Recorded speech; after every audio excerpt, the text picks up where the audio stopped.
Terrell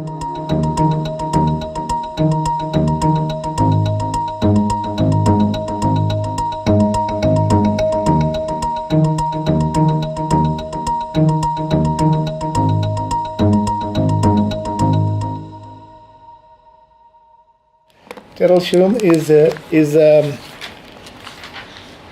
friend of DaVinci, I think through the TT100, am I correct? Mm-hmm. Yeah. Thank you for continuing your interest in the DaVinci and advancing the purpose of DaVinci. Your very title, Agile, Aligned and Engaged, speaks to our lifestyle at DaVinci. I think Mala mentioned that at the TT100, when she sat at the table to people who are talking about you and your leadership style. And of course, you've held very senior positions in corporate. And of course, we'd like to hear how you are agile, aligned, and engaged. Thank you. You know, leadership is such an interesting topic at the moment, and it's changing and evolving so much. And I think agile leadership. Ben mentioned earlier that I might have done some of it deliberately and some of it by mistake.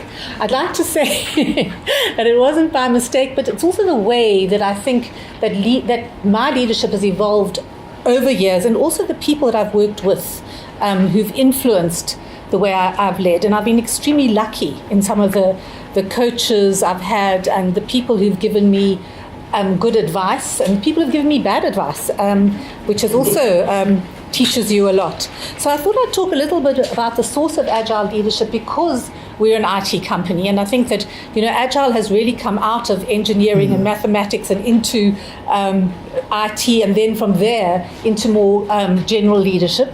And where we've seen it as being effective, where there are risks, and I think there are risks with any taking on any business model, there's always risk attached to it.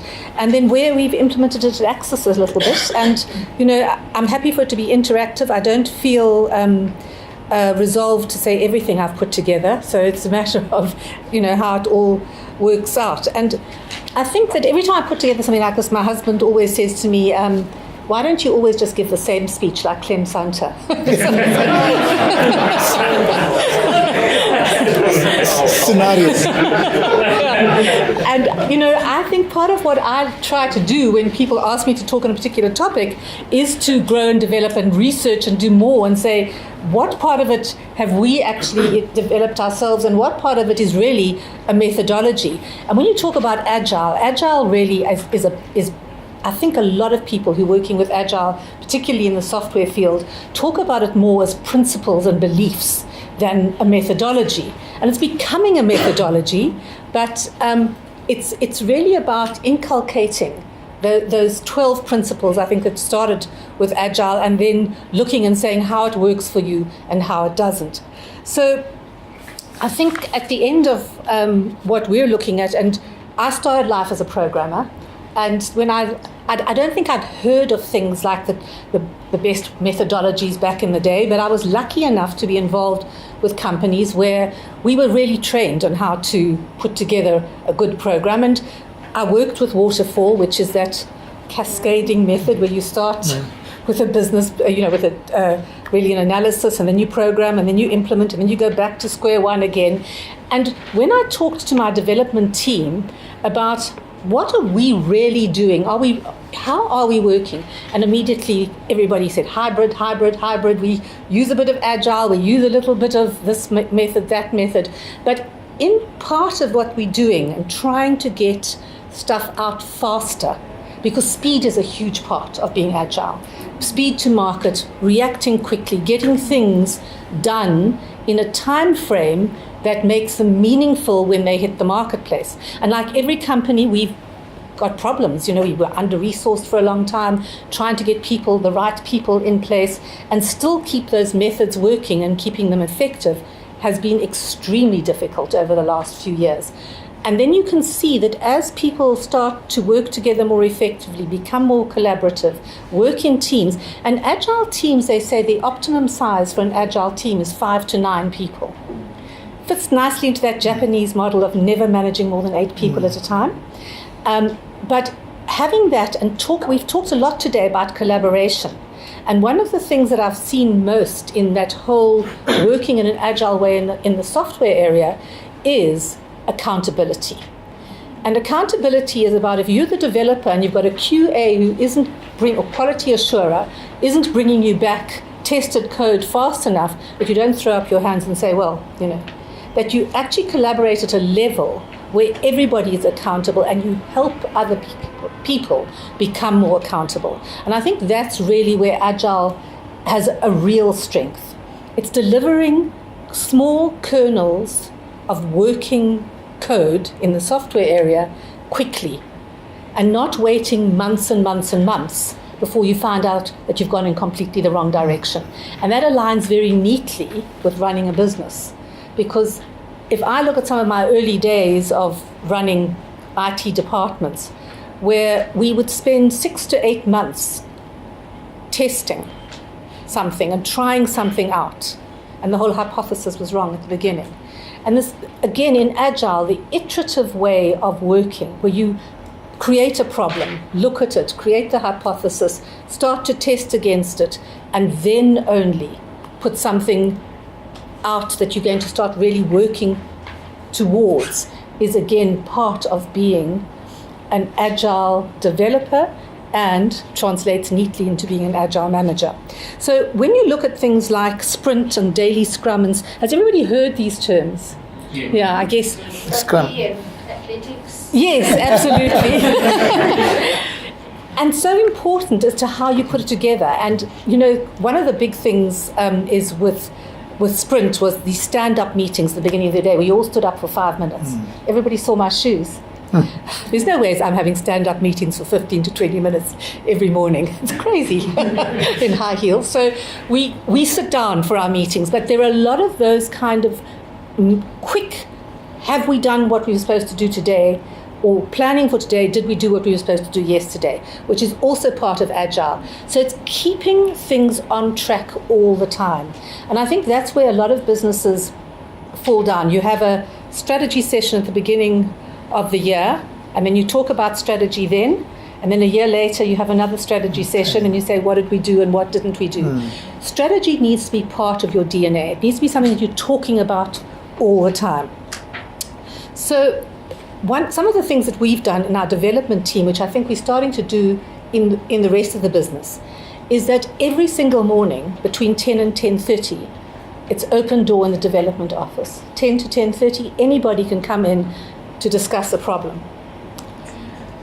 The rest of the day, if you want to see the development team, you better have a meeting sorted out, unless you catch them dancing in what we call the chat and chew, which is where we have coffee. But otherwise, you don't go into that room. They are so much more effective. We have created what we consider to be an agile situation which works for everybody. And it is much more collaborative. And your product owner is talking to what is effectively your Scrum Master and your development team at a particular time of the day. So we also do monthly releases of mission critical changes, so that we're not just releasing every 6 months or when the developers are ready. Our customers know to expect releases every month. And then I think the other thing that we've talked about a lot is the ability to make outcomes the key success factor and not outputs. Okay. And I talk about that in terms of salespeople. Salespeople can run around and see 100 people in a week. But if they don't get a sale, it doesn't matter how many people they're seeing, how many phone calls they're making. The result is the point. It's a sale. And the same thing with anything in business. The result, the outcome, is much more important than the output. And this all falls under this Scrum ceremonies. I'm very, very against, I want to just tell you now, putting myself in a box of how we run the company and of using terminology just because it's out there. I love acronyms with the best of them. I'm certainly, I'm a word person, but really, I think importantly for me is to have it structured, but not to be religious about a leadership model. You need to see what works in your environment and take the best parts out of it. So when you look at Agile, even in the software, area, there are a lot of they talk about pros and cons of every type of development methodology. There are not a lot, in fact, with Agile, and it seems to be something that is very effective in the right type of environment. And so how did we kind of look at that and align it to everything else we're doing? And we talked about what Agile leaders focus on and what they need to be doing to make sure that they are Agile in what is really at the moment, I would say, one of the most difficult working environments in my extremely long career. Somebody asked me a few months ago when I started as a developer, and I said my very first software program of any import was writing a payroll system for the Carlton Hotel while it was still new. So there you go. So creating and nurturing a culture, and culture, I think, is really important. And we're seeing that parts of your business are less agile than others because sometimes the issues that are simply in the country. So it's not easy if somebody is really destroying your culture to get rid of them quickly. But you need to. It doesn't matter how good they are at their jobs. Culture really does trump strategy in my book. And it's so important to focus on it and to be committed to it every day. Collaboration at all levels to find common values. And then creating the organizational structure that actually aligns culture and your collaboration in a way that takes you forward. So I think Agile leaders have a sense of purpose, but more than that, they have a situational sensitivity. I think we kind of need to be able as leaders to see the situation and deal with it then and there. You have to be able to do that. And I'm not the sportiest person in the world, but I am going to tell you I can ski. Well, quite well. But I played netball at school, and one of the things at netball at school was when you catch the ball in netball, whatever foot you land on is grounded, and you cannot move that foot until you get rid of the ball. And you have 3 seconds to send that ball to somebody else. And once you do that and you watch who you've sent it to, what do they do with the ball? If they're the best player on the field, the objective and the purpose is to score a goal. If that person doesn't score a goal and you get the ball again 10 minutes later, do you pass it to the same person? And yet that's their expectation. And while you're doing that, playing sport, and it's one of the things I think that maybe women also need to think about a lot, because you do have to make fast decisions and make them to get the result, not necessarily she's my buddy or he's my buddy. It's about doing the right thing for that moment. So it's about current results and not about history. I do think history is important, though, I have to say. And I think the person who talked about history on his cell phone is sitting on his cell phone right now. So, hi. And that's what I talk about, being situational leadership and comments. So it's looking at each situation that you work with and not compromising your principles and standards. How do you best utilize the information right now and make the best decision? And the other thing I think with Agile leaders, you've got to be comfortable with complexity. We've talked quite a lot about different complex situations. I teach myself every day to respond, don't react, and you can see I'm not good at it. I'm trying, I'm working on it, but it's one of those things. So aware of what's coming down the line. The gig economy and digitalization are changing our world. They're changing my world. We write payroll software, HR software, time and attendance. It's about managing people. If the digital economy changes the way we manage people in the future, and everybody is their own independent entity, will they need payroll systems in 10 years' time? I'll be on the beach at Clifton wondering and hoping that I've planned for my company to be doing all the right things in terms of future-proofing the business. And that, again, for me, is a significant part of what we do. We've talked about, I think, earlier today about not being scared to fail. You have to experiment, and you have to fail sometimes. But your failures need to be contained and controlled. we've talked about lifelong learning, and again, for me, an agile leader never stops reading, never stops looking things up, trying to find better ways to do things, sees what people across the age spectrum, the different demographics, need in the workplace. You cannot just manage in your own comfort zone. You've got to be able to manage across every different type of person in your environment. Our age group at Access at the moment is between 19 and 71, and Brian is turning 72 in April and has no intention of retiring at this point. But he requires a different management style from somebody else, and that to me is also very important. And then I think some of the core attributes, ambiguity tolerance, I think, is one of the things that you need to think about a lot when you are in a leadership role. And when I joined Access, I joined as the sales director, and I walked into what I was quite shocked at the chaos in the company. And I sat down and I thought, what do I need to do? There was nobody to really help me at the time, because 3 days after I joined the company, they basically told the MD he was out. And so I sat down and I thought, well, what do I do? And I started looking at the policies and processes in the company. I started looking at the way we sat in meeting after meeting where there was no result at the end of the meeting. We had the same meeting the following week, debtors particularly. We'd have a debtors meeting every week, and nobody had done anything in the week before. So I put processes into place. And when they decided to make me the CEO, that was one of the things that they said was so important, that I was the eye of the storm, the calm in the chaos, and that in spite of everything going on around me, I was able to put things into place which changed the direction. And I think that for me, that ambiguity tolerance, where you've got to look at the different things that are happening around you and find a pathway through it to some kind of a point of creating an impact and an effect, is really, really important. I also put into place very quickly what I call the Access Way. I don't know if any of you have ever been to Nordstrom's shopping centers or shops in America. I love them. They're very, very personal. And one of the things that they had for many, many years was their policies and procedures was basically one line: use your best judgment at all times. And they have developed it subsequent to that, and it's bigger. I think times have changed.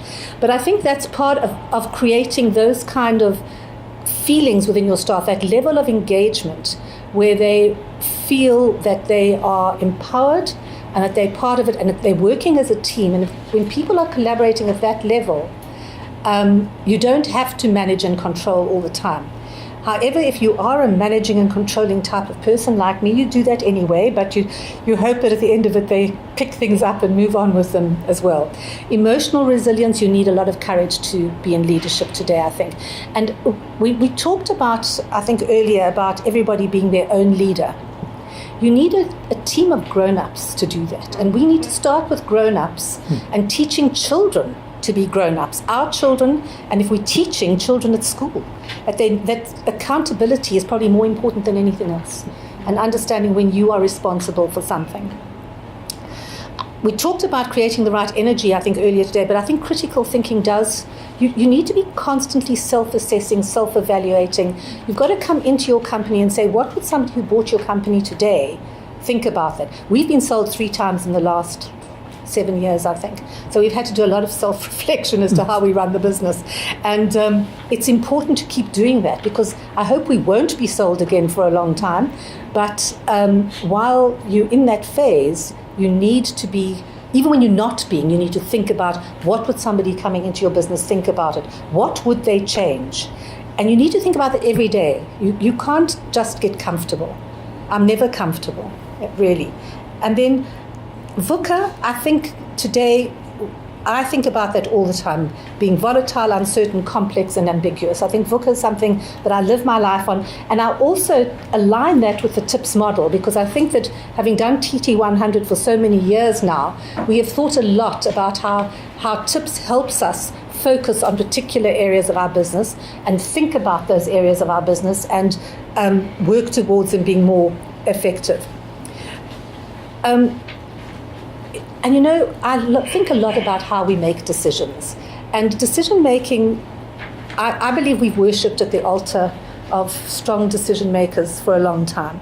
I think Brexit I'm sorry to say, is one of those type of things. They made a decision, and now everybody's scared to change the decision or go back. No, I'm not saying it's right or wrong. I'm not going to get political. But as a woman, I have realized, as a woman in leadership, that one of the things that gained respect very quickly was fast decision making. And then I heard somebody that one of my direct reports saying to somebody else, sure, she changes her mind a lot. And I realized it wasn't a compliment. And I thought, how ridiculous, how silly are we that we think that because we've made a decision today, that more information comes, we get to a particular point and say, but that wasn't the greatest decision we could have made. Let's change it. Let's move on. Let's look at the situation. You need to be pragmatic as an agile leader. You need to make decisions that suit the moment, suit the situation. Let me tell you, as a woman in leadership, I know a lot of times over many years where I can see that dealing with a particular client, he's going to be more comfortable as the man in front of him. So I put one there.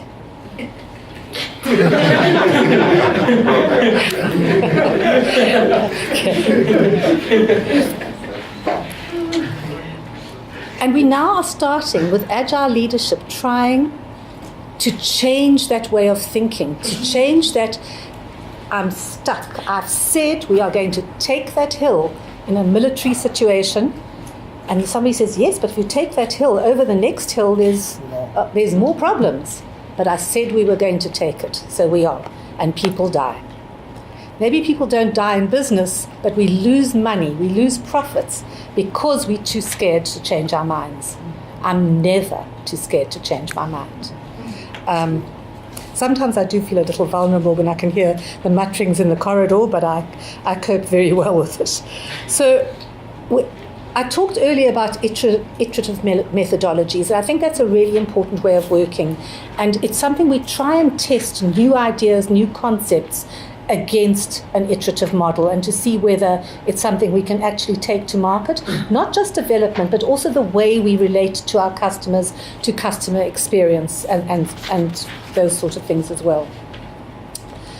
So I think that actions do speak louder than words in business, and I think that's, again, part of being an agile leader.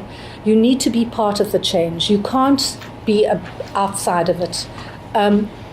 Improved quality of thinking leads to improved outcomes, and you do have to decide on what priorities are. I think as a leader, you need to give guidance, and at the end of the day, you need to make sure that your customers are happy as well.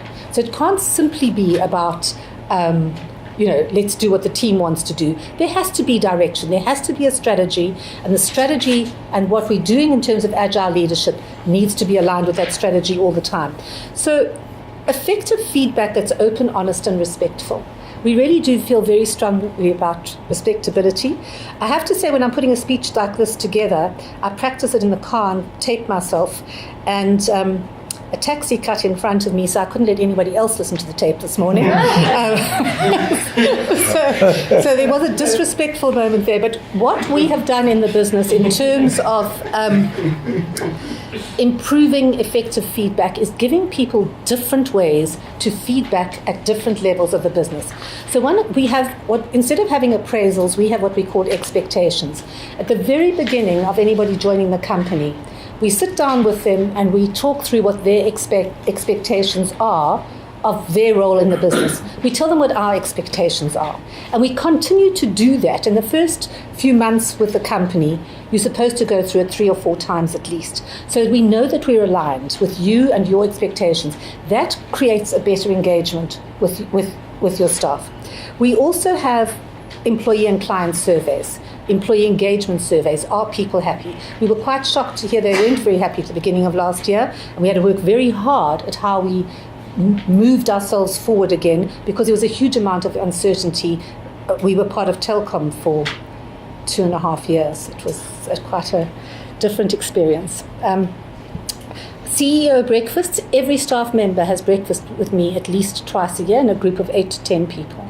And they are, what came out of the one I had this week, and Tatu, who's sitting behind me, was in it, was the staff being absolutely amazed that I knew everybody's names. They said they've never worked in a company before, no matter how small, where the CEO actually knew the names of everybody. Now, I'm sure if I look around the room, you probably say, well, I do. But it is unusual for people to see that, and that level of engagement creates the ability to run the company more effectively. We also are getting back into start, stop, continue, asking people for 3 things every few months. What should we stop? What should we start? And what should we go on with? Because that gives everybody the opportunity to tell us what we're doing right and what we're doing wrong.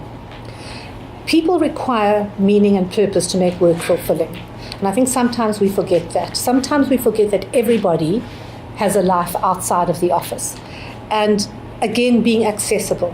So different levels of training. Everybody in the company can go to what we call Access 101. And this week, in fact, I think Lee, you did, didn't you?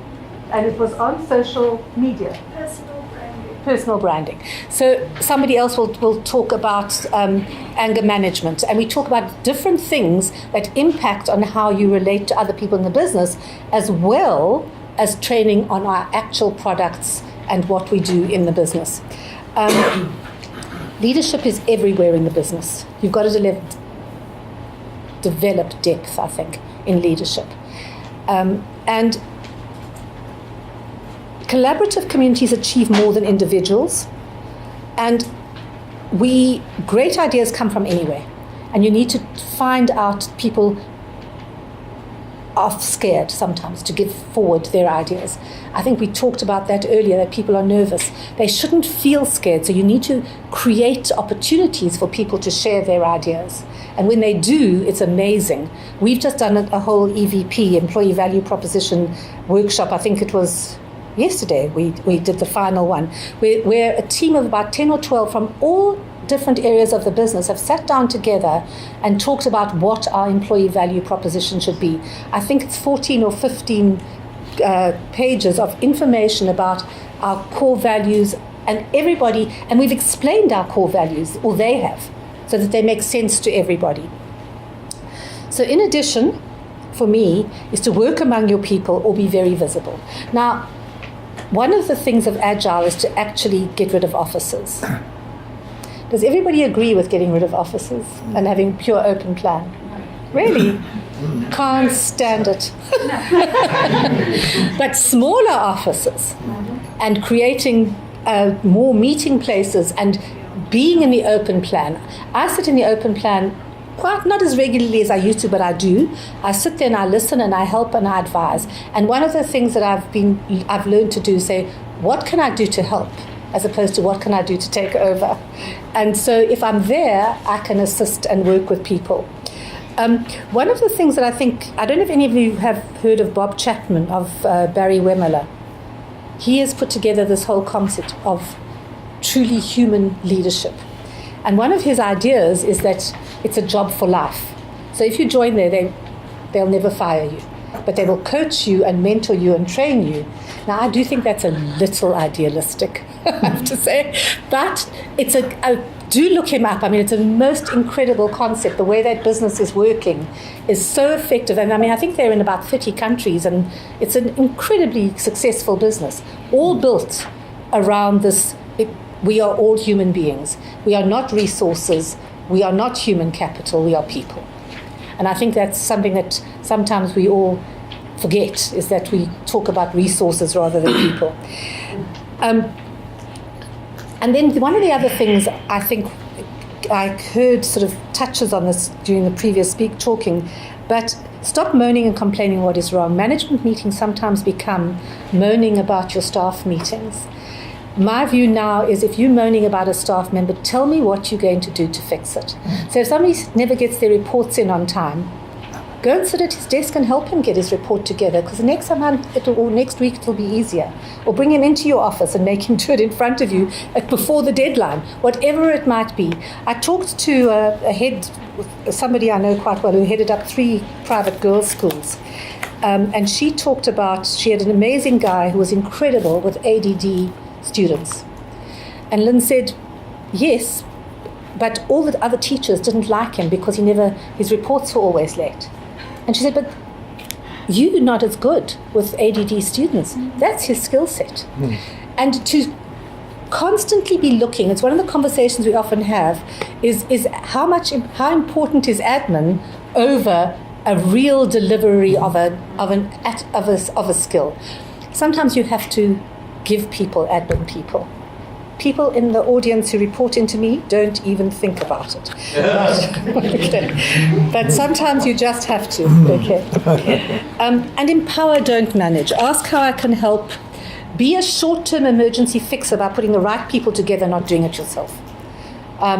It's hugely tempting to do it yourself. And then involve everybody in strategy, conversations. I think with the gig economy at the moment, what worked 6 months ago might not work now. And that I've said before about future-proofing your business, the speed of change is beyond thought. Big corporates need to combine innovation with stability. We do. We can't put out software that doesn't work to get it out quickly. So you've got to have that mix of innovation and stability in your business at all times. So there's always got to be Jiminy Cricket sitting on your shoulder as the risk person. You have to have at least one risk person when you're in a creative business who's telling you to be careful.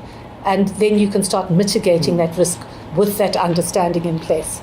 The other thing, while small businesses are agile, building agility into corporates does mean going back to the entrepreneurial. I've always preferred federal models to central models. I'm not a big shared services fan at all, because I think long-term strategies are sometimes damaged by economies of scale, quite honestly, with short-term savings.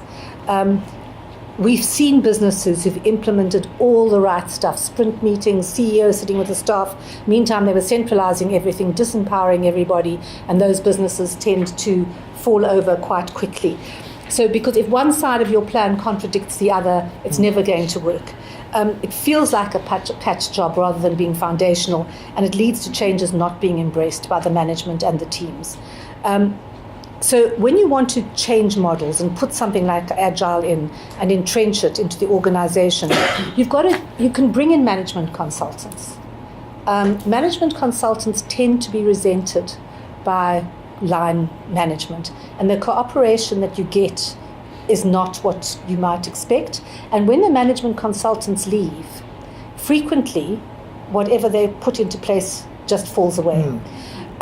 So I think if you're going to bring in management consultants, you need to build that into your long-term objectives and goals. Don't take them out. Everything I've read about bringing in temporary consultancy to put in a new leadership model tells me that you need continuity in the plan and in the structures.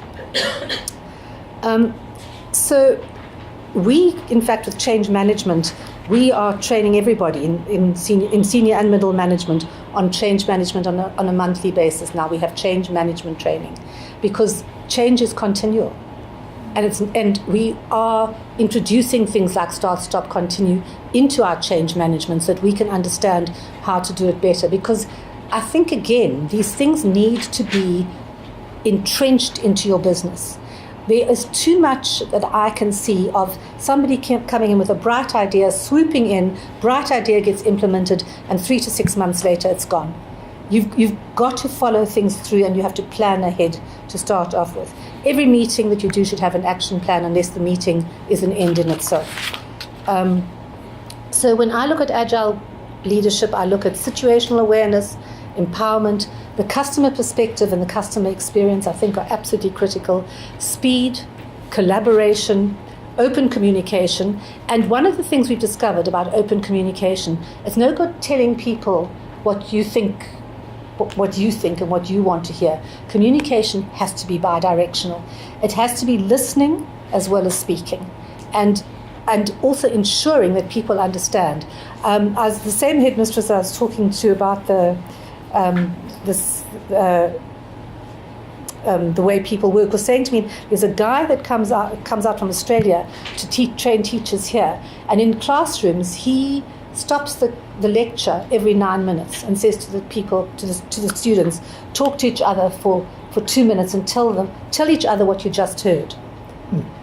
And apparently the level of retention and understanding and concentration in those classes is unbelievable. And it's a model that people are starting to use in South Africa quite significantly. And we're trying that sort of thing as well, is ensuring that people understand what we're talking about. Systems thinking, I think Ben covered in a lot of detail. Ability to prioritize, being self-aware, understand your own strengths and weaknesses as a leader. And I can tell you I am very introspective about that. I think about it a lot. I try and fill my gaps with strengths from my team. I look for that when I'm hiring, to bring in where I don't think I'm strong, or I know I'm not. And integrity, you've got to keep your promises. If you want people to trust you, you've got to be able to keep the promises. I do think, though, it's always dangerous to hang your hat on only one hook. You do have to look at different leadership styles. And I don't think a leadership style should be imposed. I think you've got to think about it. You've really got to get it into every layer of the business. And you can't enforce it so that Agile becomes another structure that everybody's fighting against. It must be something that everybody believes in. So. Thank you.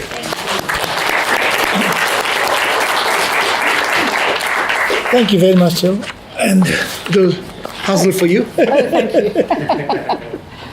All right. Thanks, ladies and gentlemen, for engaging with us. I hope you're aligned and you will collaborate with us.